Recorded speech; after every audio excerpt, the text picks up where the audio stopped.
Thank you all for coming. My name is Yao Miyako. I'm a professor of economics here at NYU. I'm also the director of NYU's Africa House. It's an interdisciplinary group, institute devoted to the promotion of Africa, getting the word about Africa out, especially all the good news, but it's usually bad news you hear. Today's event is going to be I know it's going to be a wonderful event. I need to acknowledge a number of people. First of all, the student groups, African Law Association, African Student Union, the Development Research Institute, Law and Social Entrepreneurship Association, Stern in Africa, Stern Social Enterprise Association, Wagner Students Alliance for Africa, and of course my own department, the NYU Department of Economics. They all sort of helped in putting all of this together. Okay, I'm a faculty member here, and I talk to a lot of students all the time. And it's just great to see young people starting off their careers and their lives, and you just interact with them. Sometimes they'll come back to your office, say hi or something, and every now and then you'll get into some kind of, somebody will write you a letter and say, this is what I've been doing in my life, and this is where I intend to go in the future. And then you see them in the future, and it's just fantastic. So I was digging out, I was cleaning my apartment, and so here's a letter, okay? And it goes, hi Yao, surprise, yes, it's me, writing to you. How are you? How is life? And this was a long time ago at Cornell. I was at Cornell many, many years ago. Anyway, this person moved to another place. Life in this other place, I won't mention it because I don't want to embarrass this person, has been quite a different experience than what I previously imagined. Things are much quieter, i.e. dull, and people are just not as friendly as at Cornell. I'm working at this place, which as you might know is a bit of a radical pro-South, dependence-oriented organization where people just talk all day long. In other words, this organization typifies what has become of North-South dialogue and development economics in general. And you just really, this person's gonna make it. On one side, crying, screaming, and pointing fingers, while on the other side, puts cotton in their ears and politely smiles and asks for yet another in-depth study. This person's really gonna be doing great work. He goes on and on and on about development. And the part I like is, the topic I have chosen for the work is the effect of primary commodity markets in promoting economic integration agreements among developing countries. Okay? So it goes on about everything that's going on. As regards my future plans, I went ahead and applied for agricultural economics, and I have been accepted at the University of Wisconsin-Madison and Michigan State. I'm following this person's career. This person then goes to Stanford, gets a PhD in applied economics, wins Best Dissertation Award for the PhD thesis done at Stanford, leaves Stanford, goes to a whole series of international organizations, the World Bank, IFPRI, UNCTAD, is winning many, many awards in the home country, and sets up a commodities exchange in Ethiopia. So this person, this letter, she doesn't know this, but this letter is how many years old? Okay. So I'm actually telling you the story about Elaine. Okay. So she wrote this in the days before there was internet, when people actually wrote letters. Okay. And as I was ruffling through my old things, this thing is decades old. You can see the brown stains on it. Okay. So I'm very, very happy to call up here the writer of this note here, who of course is a very, very successful person now, has been on TED in her home country, Ethiopia, is one of the big stars. You're going on the taxi, and if you ever get lost and you want to, figure out, who do you know so you can call, right? You mentioned her name, the taxi drivers know who she is. So on that note, let's big round of applause for Lady Gabriel, who wrote this letter. You probably didn't know this, right?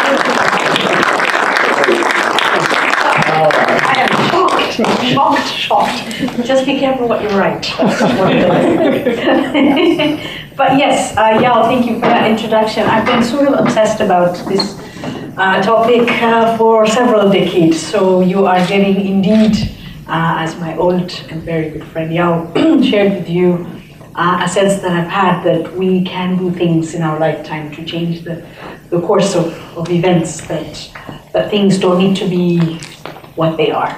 And so I happen to be blessed and fortunate to have found relatively early on in my career that little corner of the world and of reality that I decided was my problem, my pursuit, and I guess my quest for a solution. So that problem is what I'm going to be talking about, but more importantly and more excitingly, I'm going to be talking about the solution. So that said, may I say that as a disclaimer, that my friend Yao, in inviting me to speak today, said, oh, we'll just have an informal gathering of a few students. We'll sit around a table, it'll be just casual and friendly, which I know it is friendly, of course, but this is a much more dignified setting. So thank you for all coming, and thank you for your interest in this story, and I hope to do justice to your expectations. So basically, our dream in Ethiopia, and this is something that I've held, as you heard, for decades, but something that in Ethiopia came to be really something that, as a country and as a society, we started to get mobilized around, was in the aftermath of the 2002 food crisis that happened in Ethiopia. And so 2001, 2002, early on, were very good bumper harvests in Ethiopia. And so prices started to collapse. I was based in Washington. I was an economist working in Washington. And my organization was asked to come and give advice on what to do with this huge surplus that was leading to the collapse of prices. So IFPRI, the International Food Policy Research Institute, decided to ask me to go and talk to the government about this problem. So we started talking about how did Asia do it, when India and Pakistan started having their green revolution, how did they address collapsing prices, and what should we do here in Ethiopia. And so we were talking about the different things that we should be doing or thinking about doing. And I went back to Washington, and 2 months later, in June 2002, I heard or saw the food aid appeal for 14 million people under risk of starvation, an appeal for about 300,000 tons of grain to be delivered to Ethiopia, which was roughly, almost amazingly, exactly the amount of grain that we had suspected was the surplus that needed to be somehow disposed of or dealt with. So I got on a plane and immediately went to Addis Ababa and said, what happened? Where's the surplus? Just months ago, we were trying to figure out what to do with surplus, and now we are back to begging the world for food aid. So there's something very, very wrong. So that crisis led to a question about how we could do things differently. And that created a space that started a conversation about markets and the role of distribution. And in fact, very poignantly, I guess, is the word I could use, in 1984, when we had the very terrible famine, the one that launched the whole food aid business, so to speak, and the Live Aid and all those things that happened back then, there actually was a surplus in Western Ethiopia.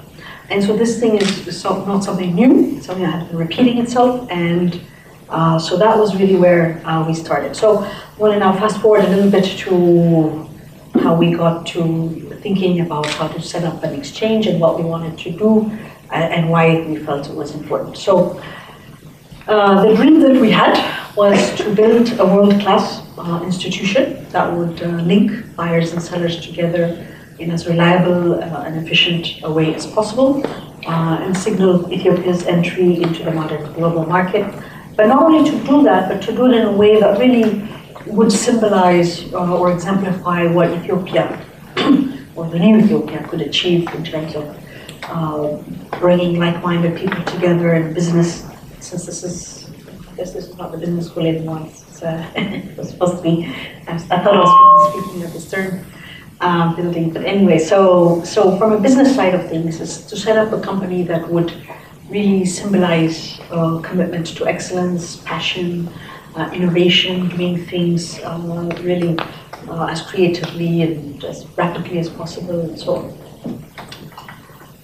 Now, why we created ECX, I've already referred to it, but why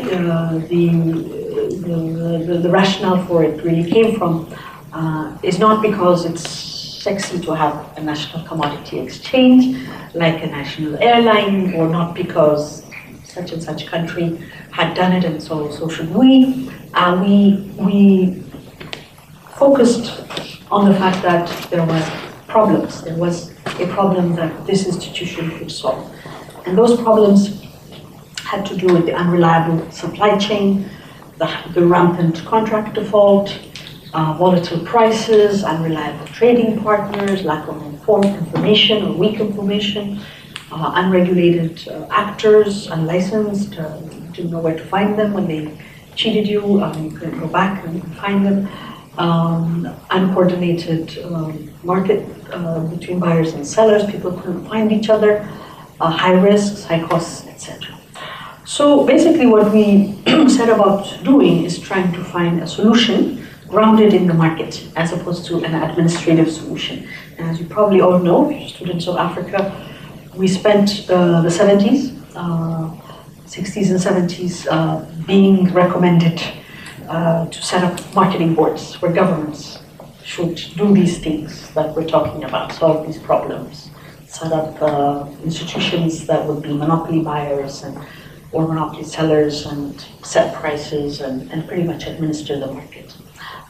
Of course, that gave way to the 80s and 90s, where that model was considered a bad thing, and rightly so, and governments were then advocated to get out of the market altogether and let the free market do its magic. The private sector would come in and we should liberalize everything, and in many countries that actually happened, but without the intended outcomes. So the wave we are in now, the third wave, I'd like to think of it as, is one in which it's neither about governments doing it all or about governments doing nothing at all, but really finding a balance of how governments can work with the private sector and can create an enabling environment. So in that sense, what we try to do as we set up a market-based solution for these problems is to find a more reliable way to connect buyers and sellers, an efficient way to discover prices, that's at the end of the day the core function of an exchange, a way to bring transparency and level the playing field so that everybody had access to the same information, a way to incentivize better quality and to minimize risk. So basically the idea that we came up with and the design, and I think my years, decades of, I happened to give an interview about this morning, about how a researcher goes into something so operational. And my answer, which I think is valid, is that it was really the ability to distill knowledge and come up with a model based on trying to understand really what the world's attempts in this area had been, and where the failures were, where the successes were, and to design something as an institution that was not a copy-paste of any particular model, neither of the traditional Western exchanges, including the ones here in New York, Chicago, and around the US, but also not the emerging,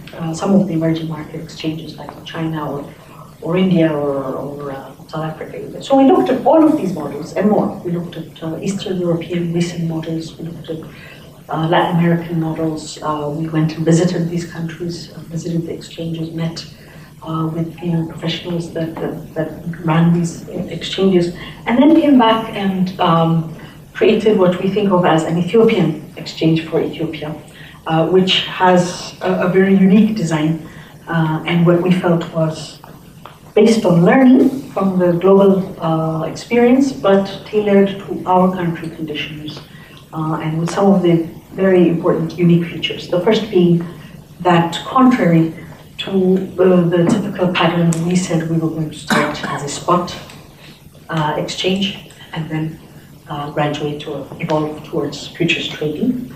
I remember a big debate with our Indian counterparts about how that was a terrible idea, and how we basically tried to convince them. And funnily enough, in 2008, India passed legislation saying that the Indian exchanges were out of alignment with the market fundamentals, and that in fact they should have spot exchanges attached to the futures exchanges. And so that's been a trend recently, and there was a headline that came out that somebody really think India should look at what Ethiopia's model. So life is interesting that way.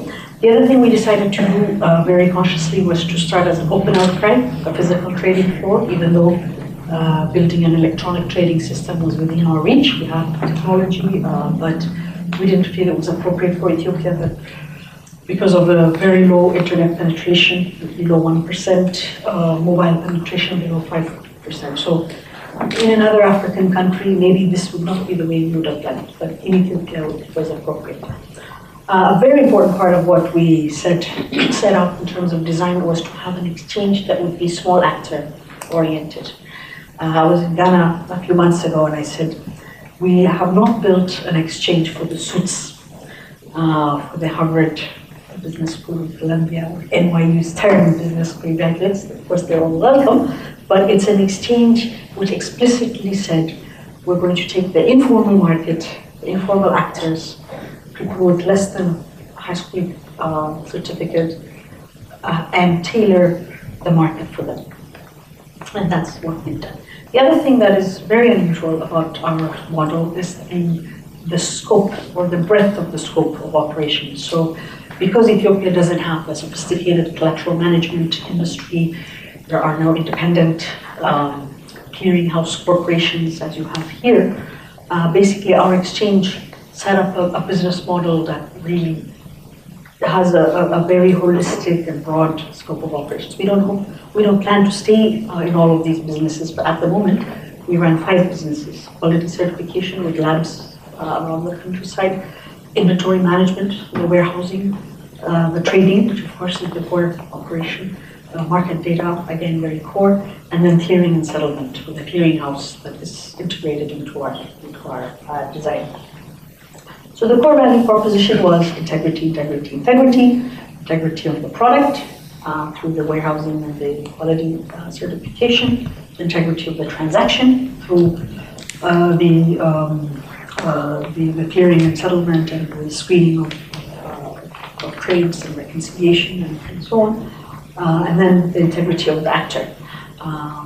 If any of you are familiar with the literature on agricultural markets in Africa or in any let's say frontier market, you know that relational trading is pretty much what we mostly have. So you will only trade with somebody who is related to you or from your village or your cousin's wife's brother or something like that because of the high risks. And I would hear this over and over, and I've done research in many African countries, and it's the same story you hear all the time. I don't know if I'll get the thing I've contracted. I don't know if it'll be in the quality that I wanted. I don't know if I'll get paid, and so on. So I don't know if I'll ever get it, or if it'll come on time, etc., etc. So all of these meant that we needed to create a way that anybody could trade with anybody, assured of delivery, of quality, of payment, and timing, time frame, let's say. So the design is a membership-based system. It's an electronic warehouse-based system with warehouses located in rural areas. We trade on the basis of standard trading contracts. And I was telling a friend over there that we did something very, very unusual in the design, which is that we basically built a spot exchange that, to all practical purposes, has the same logic as a futures contract platform, in that we have standardized delivery terms, product terms, trading terms, settlement terms, with the only exception, and a very important exception, of course, being that the delivery is immediate, within 10 days, rather than 3 months or 6 months or whatever out, and the margining is 100%, if you will, or none at all. I don't know if they want to look at it. There's always debates which way to call it, but basically it's a cash up front and a commodity in warehouse, also a pre-trade deposit. So there's a 100% deposit on either side, if you will. We basically set up a very aggressive market data system with real-time price dissemination to website, rural electronic outdoor display boards, mobile telephony, SMS messaging, as well as IVR, which is a call-in service. We also have discrete time, which is the typical African market information system. I used to work in Mali in the early 1990s, setting up a market information system. And so what would happen is that the unit that I was in, which is the headquarters, would get every Wednesday information coming in from enumerators and a couple of dozen markets around the countryside who would send in slips of paper, literally, with couriers, and it would come into Bamako, and then we would enter it into a database, and then it would Friday morning put out on the radio and print. Obviously, we're well beyond that, but nonetheless, radio still is a very important medium. So our market data system, electronically, not on paper, spits information on the day's prices 3 times a day through the radio, and every night through the television. So the country is literally inundated with market data at this point.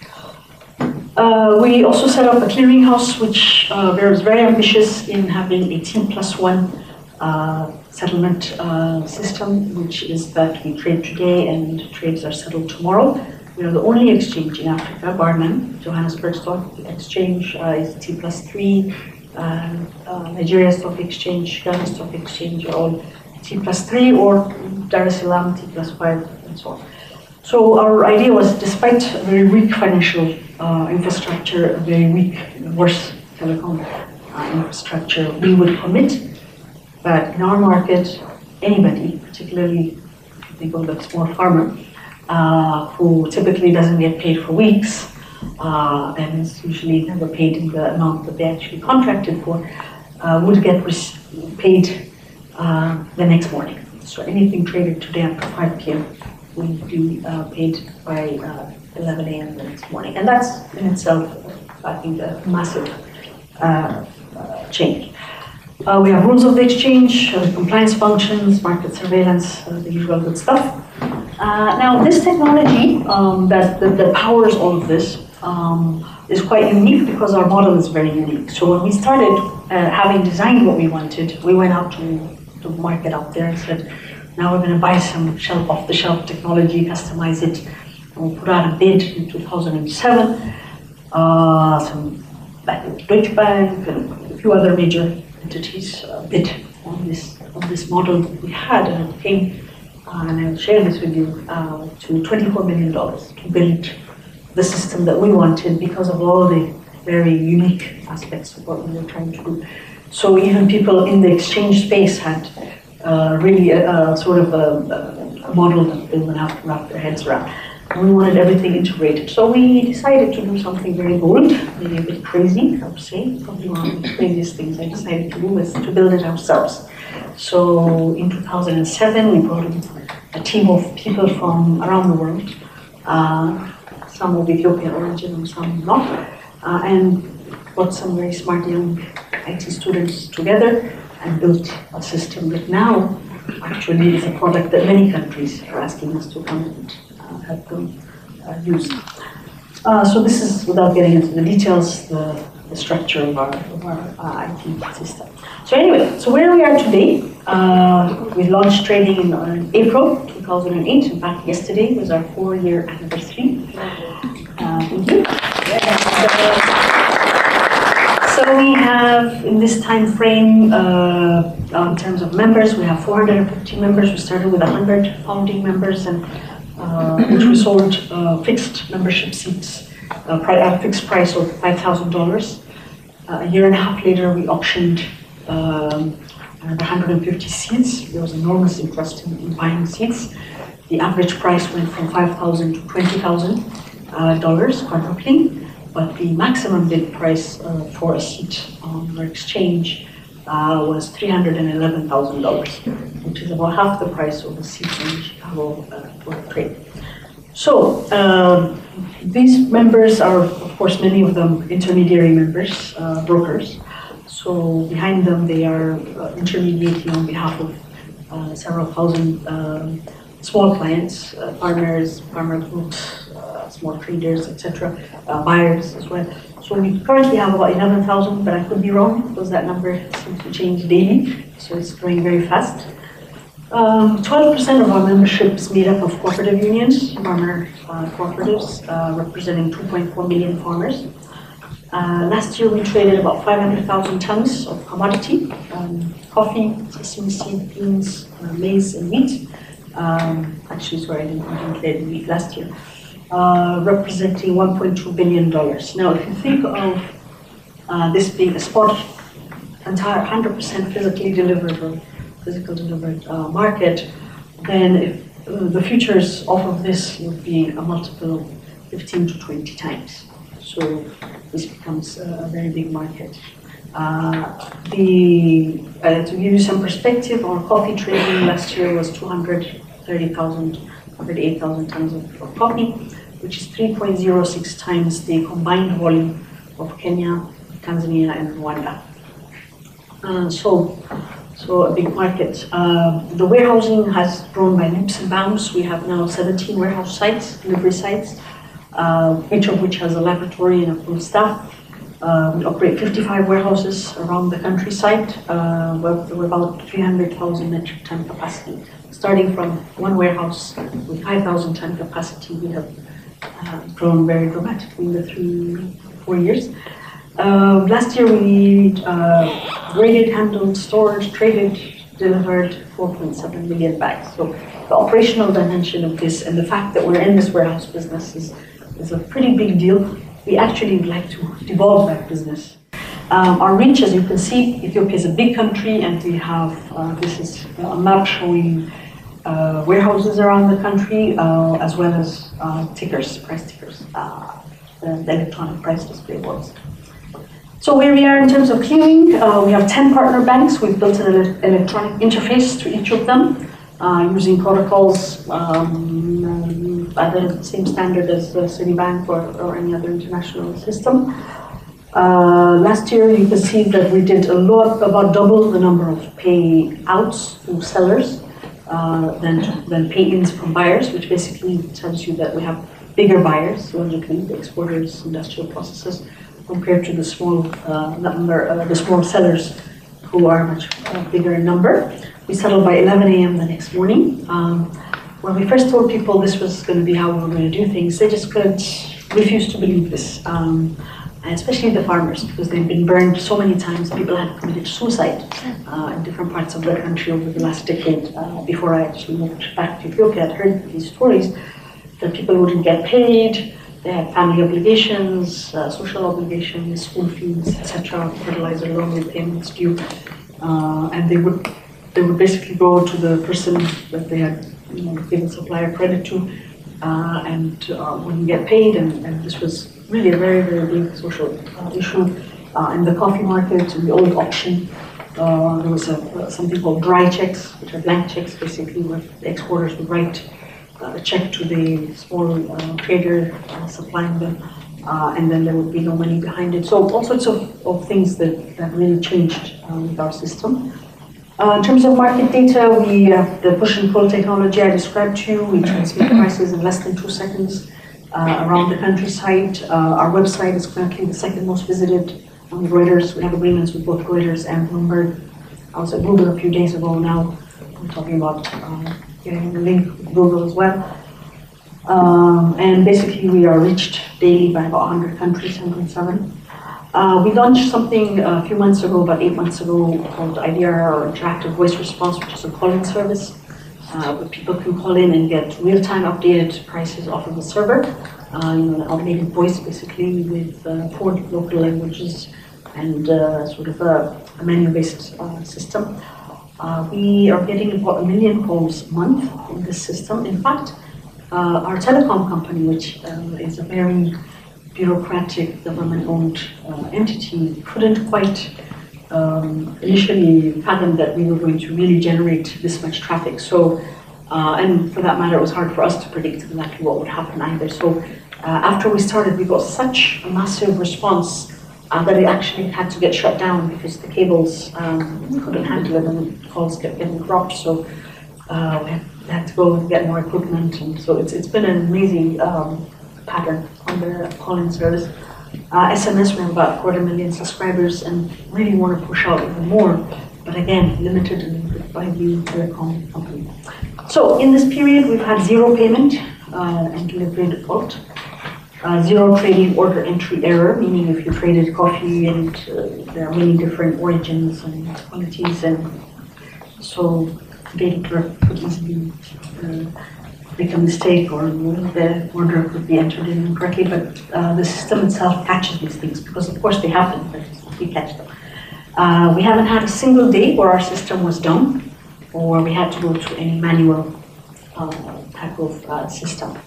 And even Ethiopian Airlines, which we're very proud of, after 60 years, occasionally when we get to the counter to check in, a very polite person will tell you, our system is down today, we're going to give you a manual boarding pass. Well, we haven't had to do that.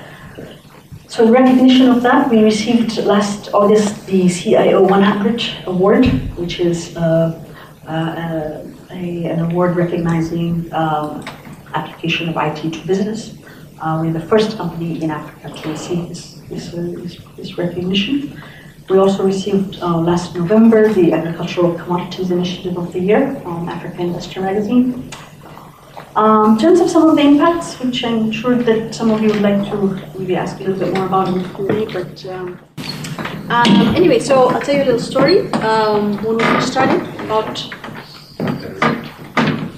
about 6 months into trading coffee, the Oromia Cooperative Farmers Union general manager told a story at a conference I was at, and he said, the farmers, there's 200,000 farmers in this union, so a delegation of farmers, very upset, came into his office and said, okay, now we know you've been cheating us. You've always, you always suspected it, and now we know that we're being cheated because we're looking at the ECX display board in our town, and we see that the price that the co-op has been, paying out to us farmers is 80 birr per bag below what, what the highest price is on the board. And so this is, outrageous. They're very upset. The riot is starting. So he says, well, that's because that's the grade 7 price, and you're looking at the grade 2 price, and our coffee that we took and got rated and traded in ECX happened to be a grade 7. So they said, what's a grade 7? Then they pulled out the standards, and they said, well, if it has this % black beans, and it has a musty odor because we dried the beans on the ground, and it got a sort of earthy smell, and all these things that compromise the quality, then it gets a lower grade, and this is what happens. And they said, oh, well, we can do those things. We can dry it on a raised bed. We can pick out the black beans. We want to get the input. So they started to do that, and what we saw over the first 2 years of trading coffee is a tripling of the volume of the top 3 qualities of the coffee coming to the market.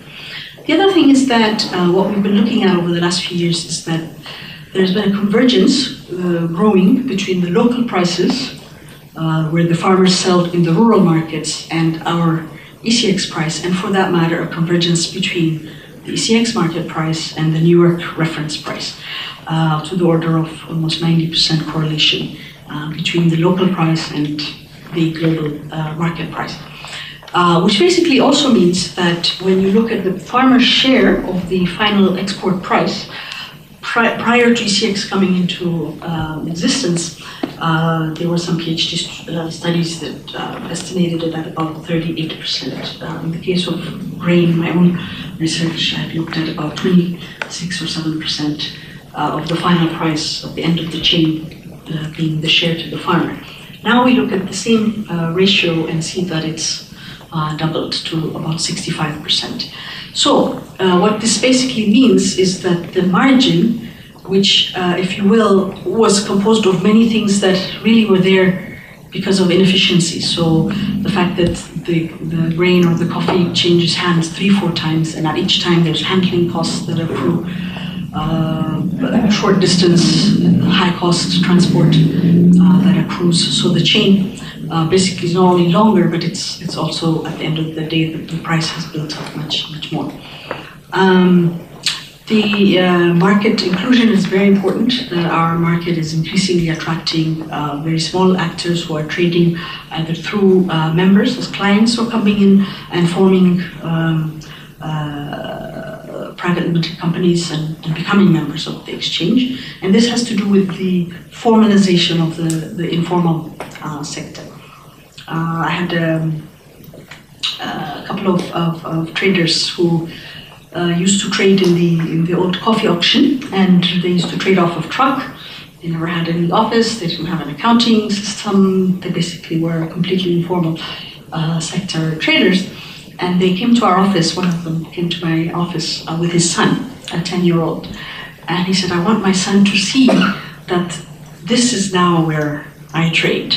And every Friday, all the pieces of paper that you give me, the net obligation report from the clearinghouse, my warehouse receipt balance, my cash balance, all of these reports that are electronically generated, my son and I now file them every Friday when I come home from a week of trading. I file them in a binder, and that's in my living room. And I want my son to know that now this is the place where I trade, and I have a formal, proper business now. So he's very proud of being a member. And we've seen basically some of these traders taking night classes, learning how to use computers, and really feeling like they've joined the fold. In a country where even now, we're not there yet, there's still an incredible mistrust of the private sector and a lot of a strained, let's say, relationship between private and public. But we're inching towards a place where we'd like to get to. So, in terms of some of the new things we're setting up, we're in the process of launching warehouse receipt financing, where banks can lend against warehouse receipts for commodity in our warehouses. We are now devolving the warehouse operation to private third-party operators. We are this year hoping to pilot futures trading and an online trading system. We're putting up market information kiosks so that people not only get the data, but also start to get more market intelligence. So it's not just what is the price today, but why is New York down? Is it, what's happening in Colombia and Brazil, forecasts of Chinese sesame consumption patterns, etc., etc. So these are things that we're now experimenting with. And as I said, I was at Google a few days ago, and we are thinking of partnering with them to start to build some apps around, of course, they're always focused on Android apps, but whatever the apps are, but either way, trying to get more content into the hands of people in our market. I titled my talk, so this is my last slide, on creating opportunities, and I wanted to give you a sense, particularly those of you in the business environment, that when it's like a ripple in a pond, where if you do one thing, it starts to change many things. And so we have seen that ECX's existence has catalyzed many things that really are on their own, take on a life of their own. So the direct impacts, of course, are on farmer livelihoods, on production patterns, on productivity, on incentives for better quality, improved food security, export performance, agro-industrial processing, even if you are on the fiscal side of things, improved tax administration, because the reporting and the actual transfer of tax payments is done through the exchange electronically. So these things are direct impacts, but the catalytic impacts are very significant. We are now seeing a storage service industry emerging, collateral management, logistics, because this is physical, so this commodity has to be transported, stored, weighed. So weighbridge services, conveyor belts, mechanized handling, all of these are now things that start to have a logic in our market. Quality management, pest management, fumigation, moisture drying, all sorts of things that are now becoming business opportunities because the exchange has standards and now we need these services in the broader ecosystem. Similarly, transport services, packaging. I could tell you many stories around packaging because it seems such a small thing in the grand scheme of all of this, but it's actually completely a vital part of all of this. Is the jute bags and where they come from, the polypropylene bags and the gram weight and how our ability to stack them in our warehouse depends on the thickness of the bags. And if those bags are not manufactured locally, then they become very expensive. And so that's now a new business opportunity for somebody that is investing in that business. So training services, market intelligence, data services, higher education. We have now an alliance with many of the universities to start developing a commodity trading diploma program. Business reporting along the lines of the Bloombergs of the world. There are people now in Ethiopia saying, I want to put out different language reports on the market trends, international trends, etc., etc. So all of these are opportunities that are catalyzed by this one thing that sparks the whole system. So with that, I will stop and say obviously that there's more to do. It's a continuum, but we're moving, we're growing.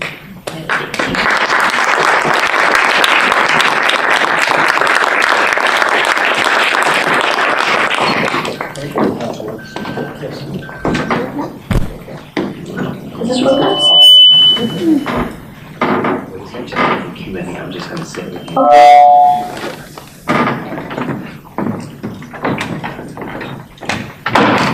Okay, so we thank you, Lynn, for a wonderful conversation. This is actually just the Q&A session. Why they want me to sit here as well, I don't quite know, but that's what the bosses say I should do. So I'm going to be sitting here. I think you guys to catch the tomatoes or eggs. Okay, when they're coming by. Okay, so I'm just going to sit here, and if there's a lull in the conversation, I will jump in with my own pet questions. Okay, but this is an opportunity for you guys to speak up, to ask questions. I would like to know what's your greatest challenge right now at the exchange? Which is the one you think about, you aren't sleeping because of that? That's what I want to know. Okay. Hi, my name is Puleng, and I'm from South Africa. I'm a Columbia student. So today I attended a food security seminar, and one of the things that they said is that in Africa, one of the biggest challenges that farmers have is pre-commercial food waste. And actually they were saying that it actually means that a lot of farmers don't have the technology or the storage facilities that they can use immediately after they do the harvest. And they were talking about innovative solutions that are coming like from Germany. I think there's a German company which is currently based in Nigeria, where they have a truck and they actually go to the farmers and they take the harvest like cassava, they put it inside and they grind it, and the paste that they get from that, they can actually store that for a period of about a year. So I would assume like such a challenge actually poses threats to your organization because it's all about the volumes. And I just wanted to find out if you are doing anything, have you identified any of those challenges in Ethiopia? And are you doing anything to actually empower the farmers? Because at the end of the day, it's the farmer has to make a profit from what they are selling into the market. Thank you. Okay. One more. Eunice. Yeah. I'm curious to know thank you. What percentage of Ethiopia's trade you're capturing on the ECX? And have you been approached or have you thought of linking up the ECX with global exchanges? And then what and how? Okay. So public-private. Private sector problems or the private sector? Yeah, the whole issue around mistrust. Before embarking on the Ethiopia project, I had worked in, I would say, about 9 different African countries as a development economist focusing on markets. And the same thing you hear everywhere you go. The evil middleman ripping off everybody, and basically the problem being the middleman. So this incredible amount of distrust, I think, is pervasive. Now, coming to Ethiopia and thinking of that as sort of history, in the context of history, I think the years of socialism or quasi-socialism that many African countries have gone through colors that thinking, and a friend of mine at SEC, I invited him to Ethiopia some years ago, and he gave a fantastic talk. He's a lawyer, he's the director of the Office of International Affairs, and he actually gave a fantastic talk about how the European 16th century laws, English code, common law, had explicit statements about this evil broker and the evil middleman, and how they were the parasite that needed to be, weeded out of our society, and that basically this is a pervasive sort of human sentiment that the middleman is feared and reviled and so on. But of course, things evolve, right? But in some sense, if you read the papers, even here in recent regulations, there's still a sense that there's something fishy about these people that are trading and you don't quite know what exactly they're doing. So there's a lot of that in Ethiopia, and a lot of, I would say, policy makers' education that has been a big part of my job. Starting from a very fundamental idea that intermediation is it a good thing or a bad thing? Is it a good thing? Do we want to create a market for farmers to trade with exporters, or is it okay to allow people to be intermediaries trading on behalf of others? And so it took me a while to convince the people in government that actually intermediation was value-adding if done properly, and that basically we could create ways to ensure that it was done in a good way, welfare enhancing, as opposed to what was something that they could fear.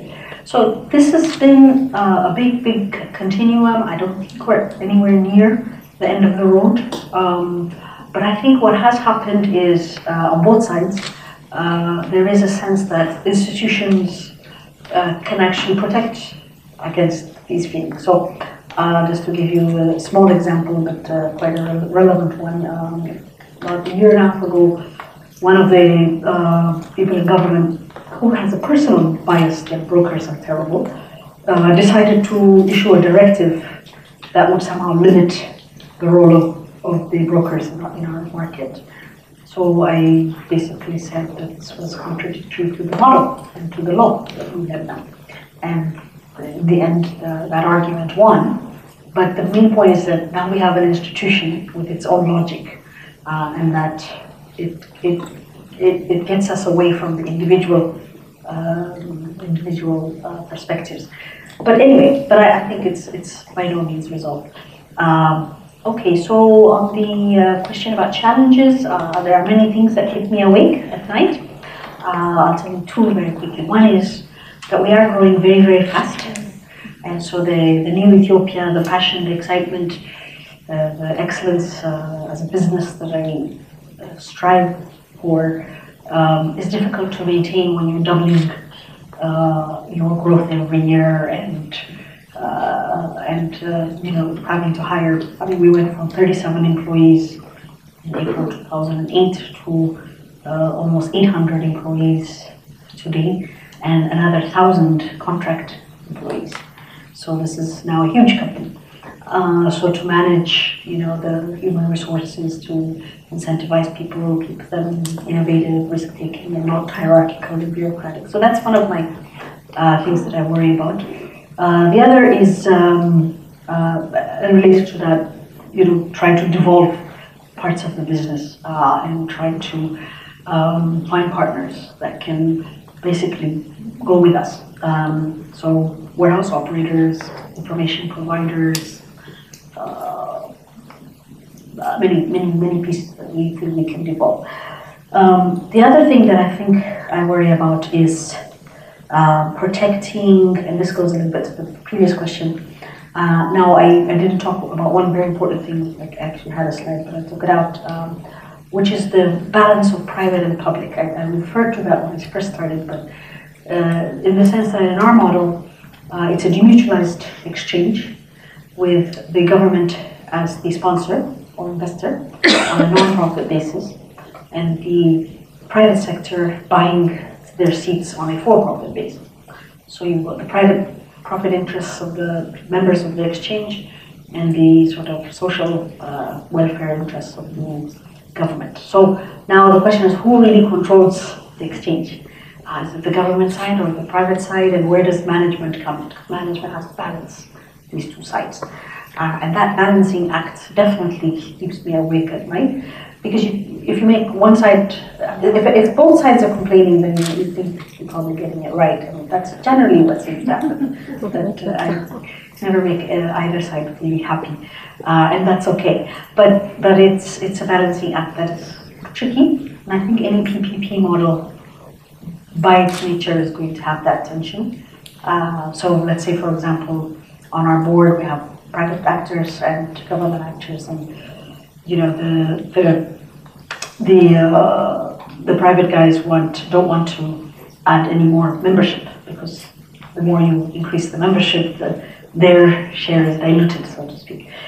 Our prime minister goes out and makes speeches about how the exchange is going to have every commodity in the country in it one day. That's his dream. So that means we need more actors, more members, and so then we go back and there's always this kind of, no, I want to keep my pie the way it is versus the other side. So these are kind of things that we discuss openly. I can tell you these things because it's important for you to know. The question about processing post-harvest is not at all contradictory or a threat to having a market, because down the road we could be trading chocolate. It doesn't have to be cocoa beans. It's a market for whatever it is that people are buying and selling. So there's nothing about what we do that is restricted to having commodities be in a particular stage of processing. In fact, in beans, for example, and also in our sesame trade, we have a contract for unprocessed, and we have a contract for processed beans. So if it's been machine processed, then there are different buyers interested in machine processed who will be willing to pay a higher price than the unprocessed. So our grading system basically adapts to either. So we could have in Nigeria a market for cassava paste just as much as we could have. In fact, it's harder for us to have a market for cassava itself, because cassava is very perishable and it would be difficult to be able to store and standardize. So basically the flexibility is, I think, the key point. And in fact, if anything, we'd like to encourage to move up the quality ladder, which is obviously what we'll be interested in. You asked about the share of market. Basically, it depends which commodity, and also whether there's regulations that are requiring it to be traded in the exchange or not. So we've mostly focused for the last few years on the export commodities that the government has wanted us to basically trade in the exchange as part of the policy governing those markets. It wasn't terribly successful, partly because the flow of capital, the capital restrictions of India didn't allow people to basically use the Indian trade as a hedge against the international or vice versa. So I think in our case, that's one of the lessons we've taken, is that it's not really about whether we can do it or not. We can design it, but it's about capital flow restrictions, and also whether Ethiopia, like India, would be willing to have foreign institutional investors trading directly in its market. China, for example, does not allow foreign companies. Like, for example, Cargill is not allowed to be a member of a Chinese exchange. India, more or less the same thing. India recently opened up investment ownership, maximum 5% stake. I think Goldman Sachs had 8%, and they have now to reduce it to 5% of ownership in an Indian exchange. So there's still a lot of tension around these things, and what matters is the strength of your regulator. Our regulator is an infant regulator at this point. In fact, my project set up the regulator as well. So I think we'll get there, but I don't think we're quite ready yet. Paul? Anybody over here? The students in particular? All right, who's a student? All right, we got a student over there. Okay, you go next. And number 3 over there. Okay, I have 4. Right? Hi. Well, first, congratulations on the great work you're doing. I think it's fantastic. If you look at Africa from a continental perspective, and if you think about development as a continent, are you of the opinion that it's in the best interest of Africa as a whole to have 55 national exchanges, or that perhaps it's better to have regional exchanges that are very strong, or ultimately that there should be a continental exchange so that to compete with Chicago and other of these global exchanges that set a lot of trends of agriculture development for the world? Sure, good question. Okay.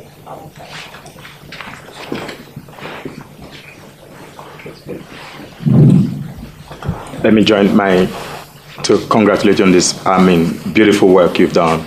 But I'm not a business guy. I'm from the Wagner Public Service, so I will be speaking from the service perspective.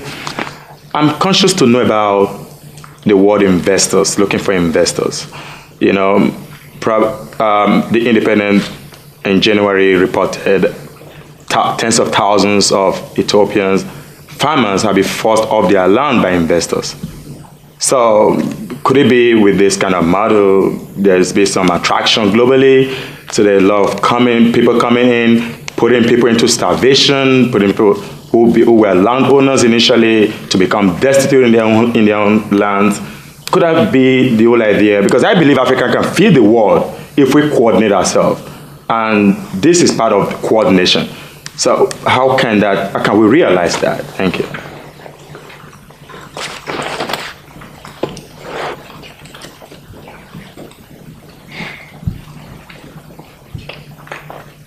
Hello, my name is Marina, and I'm very interested in how to translate big ideas into actionable, tangible steps. And from that point of view, I'm very interested in hearing, according to you, what were the key, crucial operational elements that made the exchange a success? Can I start with the last one? We got one. Okay. Yeah.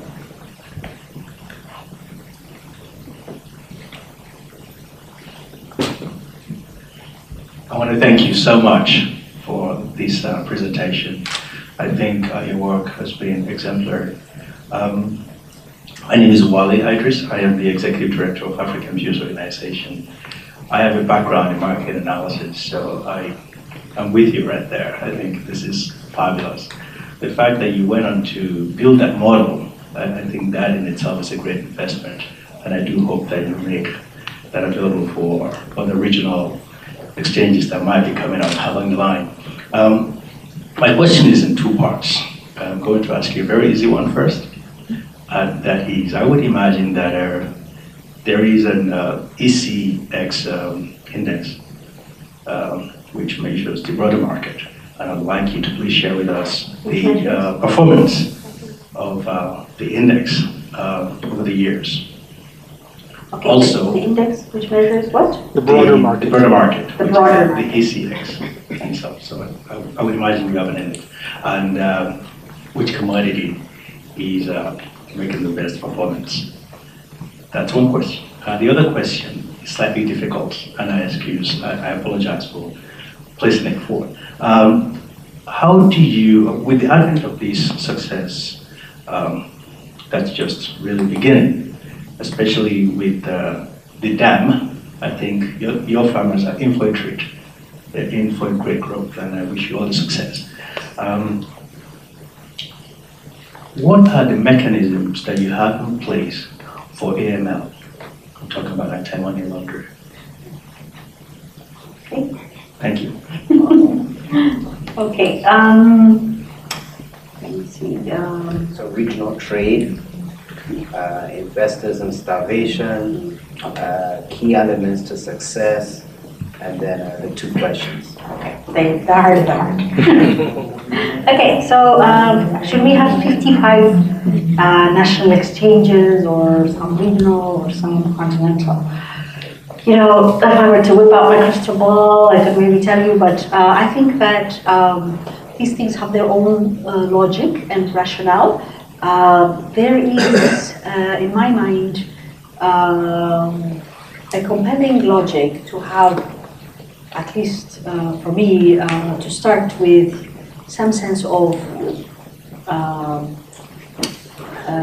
a national perspective on at least where one starts. Because I think every country starts with its own national objectives, or basically it's got buyers, it's got sellers, but that doesn't mean that's where we end up. Maybe I'm being a bit inelegant in my answer, but let me give you a different way of looking at it. We have, for example, specific commodities in certain countries that have their own specific buyers and sellers, much like you have in a country people that want to go to certain places on planes, for example. So where we start might be that we say we're going to set up a small airline that will service, you know, the couple hundred people a day that need to get from Kumasi to Accra, or from Arusha to let's say Dar es Salaam. But and that is important because those people need to be transported around, and we care about them. And if you're a government, then that's where you want to start caring about them. But pretty soon, it also becomes clear that if you linked into South Africa Airways or Ethiopian Airlines and shared some of their passengers, or gave them some of your passengers who need to go to India or China, then you have a common interest in, let's say, code sharing. So you still serve your own constituents, your own smaller market, but you have access to a bigger stream of market service through your alliances with other markets. So we've had a bit of a raging debate on this point in different conferences, and I've been pretty vocal on this point that, in my view, we might all end up with a massive continental exchange. We might not. But where we should start is making sure that we're adding value to people that are in need. So if Western Ethiopians need to sell their maize to people in northern Ethiopia who are in deficit areas and need to get food, otherwise they have a problem, then that's where we should start. Now, if those northern Ethiopians can also start getting food from neighboring Kenya, and we make that easy, then very quickly we'll get to that. So for me, the interest is not to have closed economies and box things into narrow little boxes, but to think of a code sharing model based on market logic rather than some sort of politically motivated pan-African regional thing. Because, at this conference that we organized in Ethiopia in November, I actually had the declaration from the African Union in 1991 about the importance of an African commodity market and establishing a regional, a continental commodity exchange. There actually is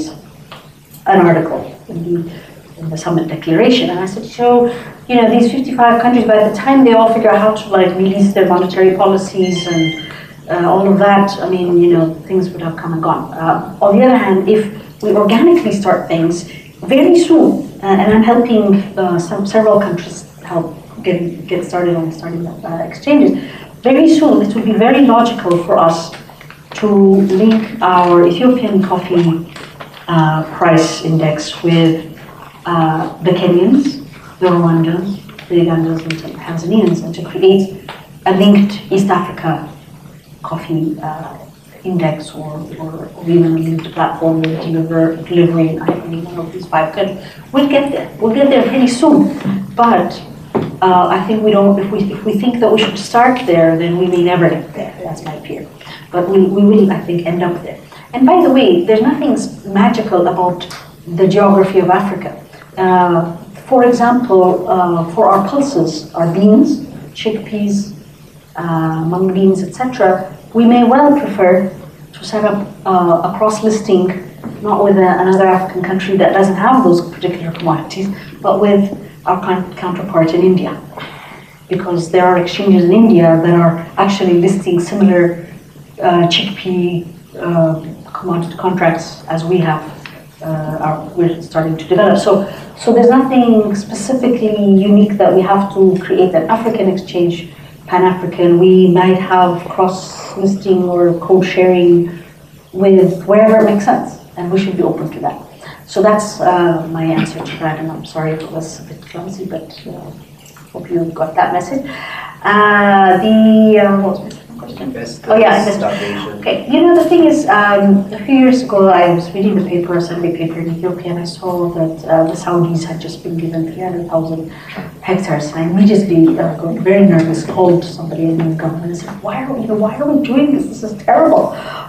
Here we are, still, can't feed ourselves, and what are we going to do? So that ended up being a big conversation. But the facts are on the ground that I believe the number is 67, or is it 76? I think it's 67% of arable land in Africa has yet to be cultivated. Okay? This was a recent McKinsey report that Africa is the only region on earth where there's so much land that is able to be cultivated. So we're not talking about the deserts and all that, arable land that has not come under cultivation. We also know that the land that is cultivated by smallholder farmers is some of the least productive in terms of yield per hectare. So in Ethiopia, for example, we're getting about 1.8 tons per hectare of maize, and that's the highest, 1.2 in the case of our national staple, compared to 7 tons that can be achieved in the fields in Iowa or even achieved in Punjab, 6 tons. So there's something about learning what others are doing and importing capital-intensive technology into our agriculture so that we produce more, whoever it is that's going to produce it, especially if we have all this untapped land that we have waiting to be cultivated. Third, the world's food stocks are going down. In fact, there is a historic low of global food stocks over the last 50 years that has sort of become partly the reason why we have the kinds of commodity price shocks that we're seeing. It's not the only reason, but it's an important reason. And so basically, the world is looking for where more food can be produced to raise global stocks back to where they should be. So Africa, I believe, is in a fantastic situation if it can do it right. So if we can develop policies and regulatory frameworks that allow people to to bring technology, generate employment, raise yields, and grow more food, but in such a way that we are capturing the benefits of it on the continent, then I believe that we're better off. If we do it in such a way that this is diverging from my topic altogether, but I'll just throw it in. If we do it in such a way that basically the investor, the land grabber, let's call them, to be provocative, comes in, grows food, and takes it all out, then we're just where we were before. So it's if you will, the upside risk that we should be trying to capture, because the downside is where we are now. It's not like we're taking people off land where they were if the policy is that we're giving land. I can't speak for every country, and I don't have the capacity to respond to whether, and people should be checking if it is land that was uncultivated that's being given. That's the government's official line. Is that true? Is that not? I don't know. But if it's true, and if that policy is actually implemented, then we have upside risk. So that's an empirical question, but anyway, my perspective on it is that the world needs to grow more food. We need to grow or increase our technology, so we can figure out how to use. When countries let big companies come in and build cars or put in plants, they learned how they did it at the same time.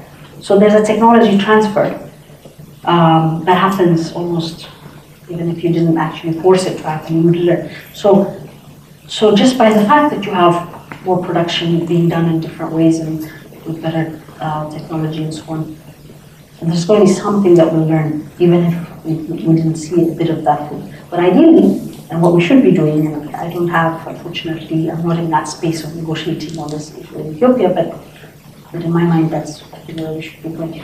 I was at a function a few weeks ago with the head of USAID came to Ethiopia, and it was a private sector dinner, and so it's the head of Karaturi, which is the famous company, the Indian company that has the biggest farm in the world, happens to be in Western Ethiopia. And so the administrator, Rasha, asked the head of the Karaturi company,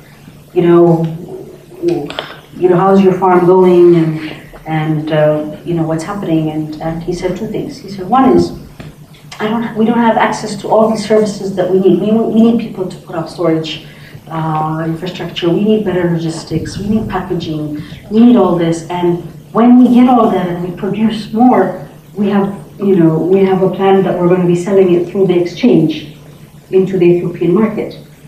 Some will export, but a significant amount we're going to sell here. So it could even be that we will get cheaper food going to local consumers if we do it right. I don't know where these things are, and I encourage you to get the facts, because I don't have all those facts, but I think if we get it right, we will be. But that's the whole crux of the matter. And the other question? Marina asked about key elements of success. Oh yeah. I was going to start with that because that's actually my favorite question. I think that what made ECX possibly the secret to what we've done is that the model that we put together was not a piecemeal model. We, from the get-go, said, we've seen how things work in development. The Japanese, and I'll tell you this is exactly what happens in my little part of development. The Japanese have a pet project, they love to fund grades and standards. The Americans, you say it always goes to a country and markets, observer says we need better markets, right? So the Americans can say, oh, we need a market information system, we'll help you put up one. There's an entity in Amsterdam which works with the European Union called the Common Fund for Commodities, and their thing is putting up warehouse receipt systems. So everybody has a little corner of the thing. So you got a warehouse receipt system, but no grades and standards in one country, you got a market information system, but no warehouse system in another country. So I spent years looking at all these things that were piecemeal. Zambia put up a very expensive warehouse receipt system, but there was nowhere to trade the warehouse receipts. There was no information on the pricing of the receipts or where they were going to be traded. So therefore, the banks refused to lend. I guess the collateral in the warehouse was too risky, so the scheme collapsed. I went to, when I was doing my PhD research in Ethiopia, MSU had put in, MSU, Michigan State via USAID, had a $2 million project doing market information where they were sending people out on bicycles, collecting the prices. That's the same thing like I did in Mali. So I asked the traders and the farmers, I said, so are you listening to the radio and using this, really nice thing that has been now set up? And they said, oh, absolutely not. It's completely useless. These prices, we don't know which wheat. Is it the white wheat from Ada or from wherever? And sure enough, I saw that there were 14 types of wheat and none of that nuance of quality differentiation was being picked up by the market information. Because that would be too costly for the market information system to try to get all of that. Nor were they even saying this is the one type that we're going to do, so you can reference off of it. They just hadn't thought about that part. So my point is, if we don't do it together holistically and bring people along with it, because they buy into this model, then we might as well not do it. We're just going to waste money. So that's, I think, the secret to what we did, based on the fact that I'd spent more than a decade looking at all of these efforts and seeing that they didn't work. We don't have so the hard question that you asked first, the first of your two hard questions, was in fact, I don't think I can answer either really, but we don't have an index of which one is doing, that's something we should be, we haven't yet done, but I can tell you that, coffee is the one that sort of keeps us awake at night, because coffee is so controversial. It's got such specificities, very geographically oriented. There's a whole segment of the coffee market globally that's the specialty segment. It's fast growing but small but very vocal. So we have to tailor our market to that. So how well we've done on coffee is probably the metric of how well the exchange is going. And so I would say that it's work in progress. When I go out to the countryside, I hear over and over, the farmers saying, well, now we know what the prices are. Now we get paid on time, so therefore we're pricing our market. In fact, the funny thing about coffee is that the political economy of coffee really is changing dramatically. When I first started all of this, the coffee exporters were the sort of the movers and shakers, really, of Ethiopia's economy, period. And so you'd find a lot of the small farmers and traders saying, these exporters, we run our life, we're nothing, and we're subject to all their whims, and they know what's happening in New York, we have no idea. Now we have town hall meetings where just in one about 3 weeks ago, where the exporters said, these suppliers are now dominating the market.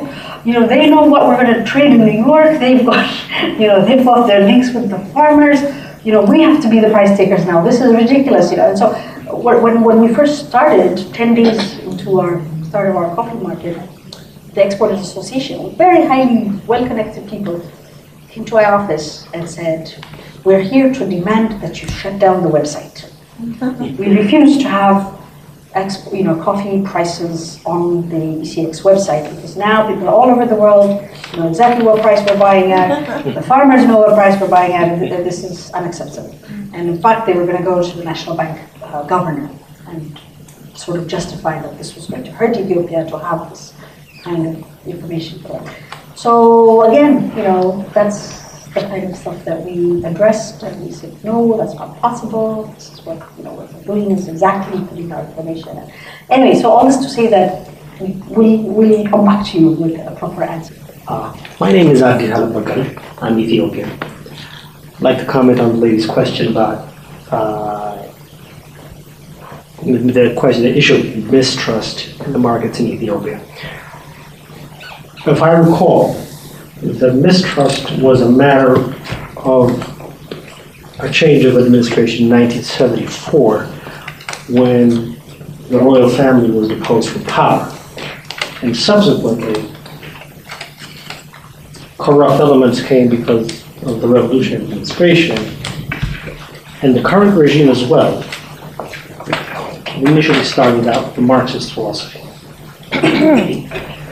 The skepticism now towards the ECX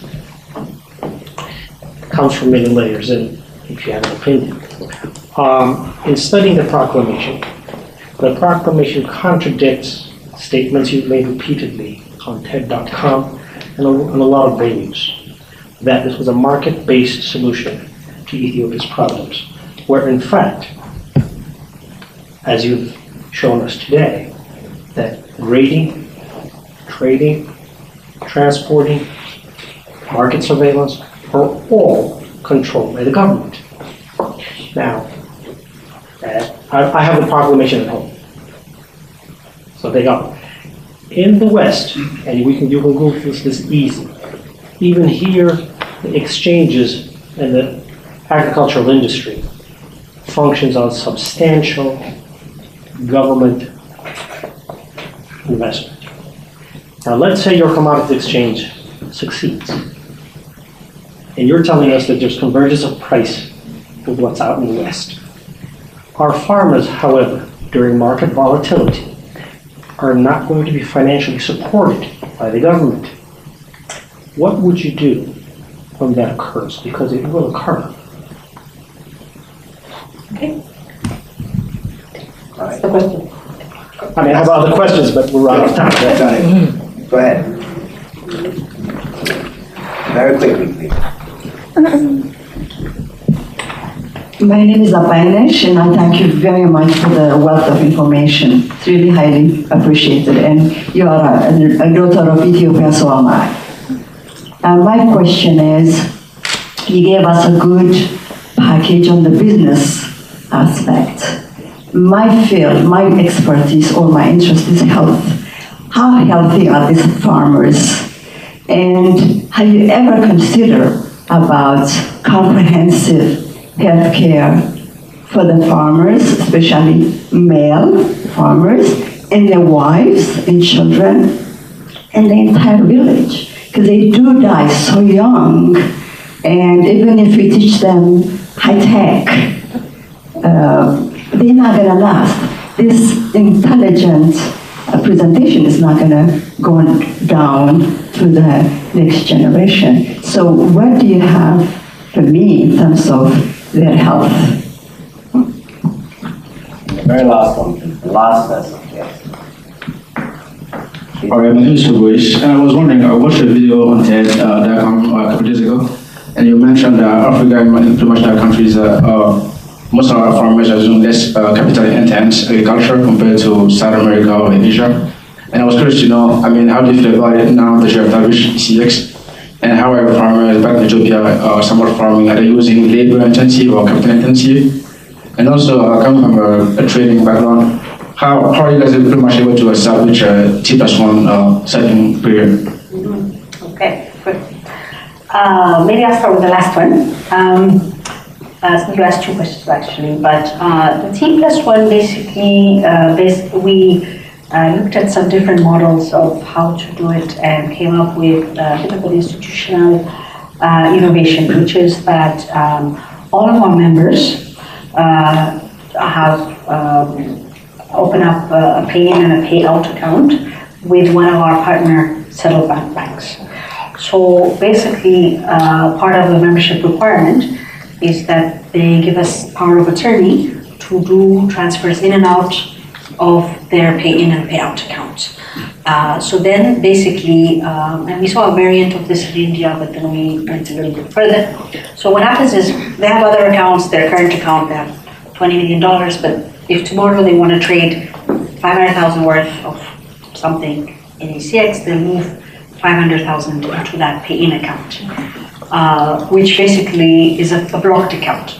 So we do a balance inquiry every day, and then basically our system, our trading system allows them to trade up to the amount in their pay-in account. So we have an electronic sort of setting of their position limit.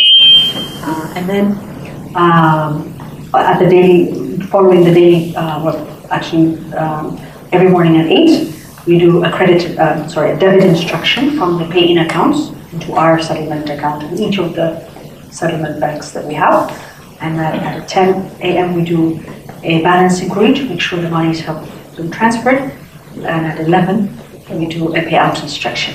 Now, Ethiopia recently has changed this a few months ago, but when we started and for several years did not have a national payment system. So the way that checks clear between people in Ethiopia, between the banks, is that every week they would literally manually swap checks, all right? So we're in the world where there's a manual transferring of checks between the banks, and we're basically saying you can trade with any of all the banks are in our system, so anybody that has an account with any of the partner banks that we have can be paid the next day. So in order to enable that to happen, we had to build in an extra piece, which is our innovation, which is that we did what international banks do on correspondence banking or interbank. So a mirror account, let's say between Citibank and United Bank of Africa and Nigeria. Well, we basically required, and this was a policy that the National Bank had to basically write to allow this to happen, that each of our 10 partner banks has a mirror account in the other bank. So that basically means when we do the balance inquiry, and it turns out that all the buyers, the private exporters, are banking, let's say, the big urban private banks, and all the farmers, which seems to be the case, bank in the state-owned bank, which has many more branches in rural areas. Then we need to pay out in the rural branches of the state bank, but the money came in the Addis Ababa-based private banks. So at 10 a.m. we do interbank transfer requests to move money from the private banks to the state bank so that we can pay out the state bank. So a lot of crazy things, but believe it, and the biggest part is the culture, because the banks initially thought, well, yeah, we have a settlement manager, and we'll do whatever you ask us to do. But of course, they would I remember when we were doing integration testing. It turned out that the settlement manager had gone to a funeral, so they couldn't do the transfer. And so that kind of stuff is unacceptable. So to change the culture of how business is done, the banks, every piece of all this was a big struggle. The other question was about the capital intensive labor. Yeah. So basically, when I was back in my research days, we measured the capital intensity in Ethiopian agriculture was about 6%, which meant that if you think of the production factors, labor, land, and capital, then only 6% comes from capital. So no modern seed, no fertilizer, irrigation or none, and mostly it's labor being applied to the land. So that is something that we've been, of course, working on, but that's not a direct project that we have. But there's now a new entity called the Agricultural Transformation Agency that has actually come into play to work exactly on these kinds of questions in Ethiopia, funded by Gates and UNDP and others. And they're basically writing a new seed law that will allow a lot more seed companies to come into Ethiopia, market seed aggressively, and increase sort of financing for seed and fertilizer purchase. So hopefully we're getting there, but I don't know where it is now. There was a question about health. I don't have a good answer because that's really completely outside of my field, but I'll tell you one small thing that you might find relevant. When we were starting the market, I got a visit from the Addis Ababa Millers Association, which is the association of the small little neighborhood mills all over Addis Ababa and many of the big cities. In fact, myself, when we need to buy wheat flour for the family, my driver goes and buys a bag of wheat, unprocessed, takes it to the neighborhood mill, has it milled, and then brings it home. So the millers who run these little mills said, we want to join the exchange as soon as possible. We are going to be your first members because we are sure that the citizenship of this city, the residents of this city, are eating ground bricks, ground dust and dirt because of the lack of standards in the market. And it's a shame that things that in other countries would not be fit for human consumption are what Ethiopians eat because of the fact that there's no grading system, no trading system on the basis of grade. So we will be the very first people that you will see buying grain for our milling through the exchange. Because it's not only a health issue, it's also machinery's utilization. Our machines break down because of pebbles that are included in the grain, adulteration that's rampant. So we're hoping that somebody will measure whether or not there's better grain quality and more health because of that. Antisano asks some very important questions. We've had many conversations. It's an old friend. I would say that what you asked, though, is essentially whether or not farmers should have some kind of subsidy to smoothen price volatility.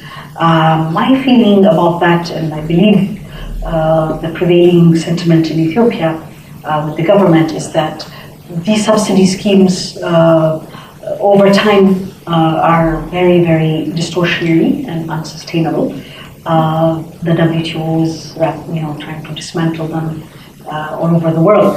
So the approach that we have with our market is to try to build in risk management instruments to dampen or at least manage volatility. So of course futures markets and helping farmers use futures markets and use the ECX instrument as a market, not as a interventionist or subsidy, is really what we think is the way to go.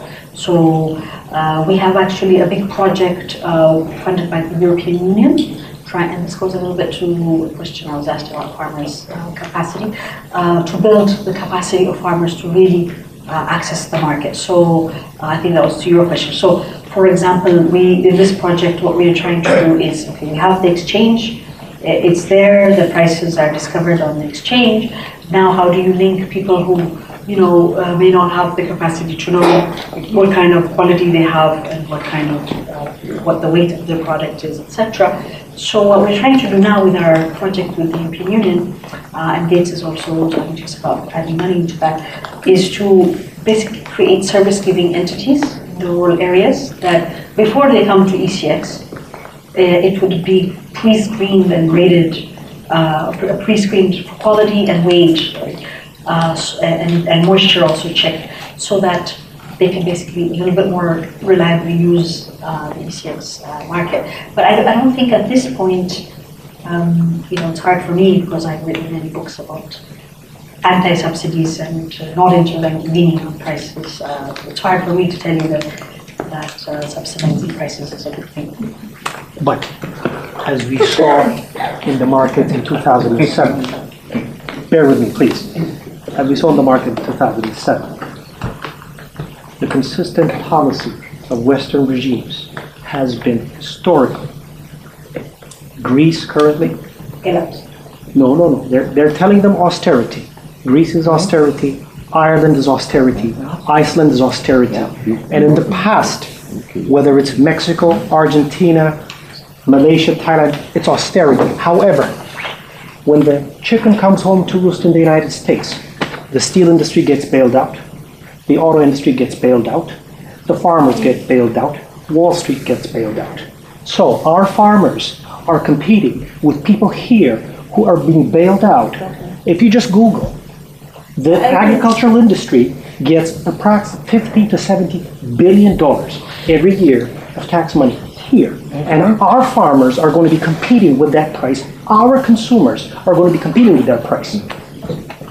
And the ECX is facilitating that.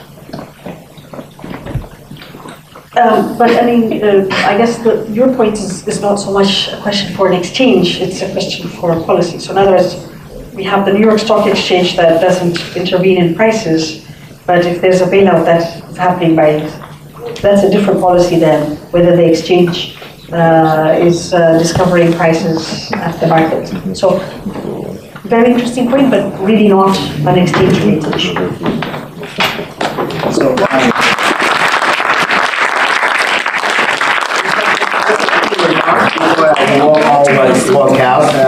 number one is that Africa House has two affiliated institutes, if you will. One of them is Development Research Institute. The other is Center for Technology and Economic Development. So we are actually beginning programs in the establishment of commodity exchanges in poorer countries.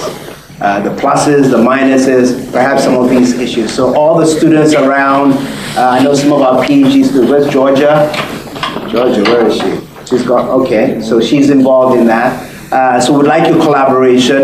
Those of you who work on Wall Street and have experience in commodities exchanges, and so I'm looking at Eunice, can you raise your hand there? She was my PhD student here at NYU, and now she's working on Wall Street and makes much more money than I do, okay? She's well. So you should come back and come and help us as well. We need all of you, your help.